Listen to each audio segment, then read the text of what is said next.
গত 26 তারিখ 26/7/2024 আমরা একটা অপারেশন করেছি পুনকনাগাতে, এবং আজকে হলো 2/8/2024, মানে এক সপ্তাহ ব্যবধানে আমাদের কাছে একটা স্পেসিফিক ইনফরমেশন ছিল যে একটা ছোটো গাড়ি, 4 চাকার গাড়ি, গাড়ির নাম্বার ছিল TR01 BS 0411।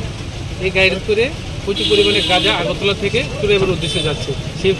সেই খবরের ভিত্তিতে আমরা আমাদের সুর এবং আমাদের স্টাফ আমরা এঙ্গেজ করে রাখি। যথারীতি আমরা গাড়িটাকে আমাদের এই প্রচুর সমিতিতে সিগন্যালটা ভাইলোড করে ওরা আমাদের যে আমবাজার রেস্টুরেন্ট থেকে যাচ্ছে, আমরা এই গাড়িটাকে ডিটেন করি এবং গাড়ির যে চালক ছিল তাকে আমরা অ্যারেস্ট করি এবং গাড়িটাকে সার্চ করে আমরা টোটাল 14টা প্যাকেটে 140 কেজি গাঁজা আমরা উদ্ধার করি এবং এগুলি আমরা সিজ করি, এবং তার বিরুদ্ধে এখন আমাদের থানাতে একটা এনডিপিএস কেস। কালোবাজারি মূল্য কত? দেখুন, এগুলি তো আর আপনার খোলাবাজারে বিক্রি হয় না, কালোবাজারি এগুলো আপনার প্রায় 14 লক্ষ টাকার মতো হবে।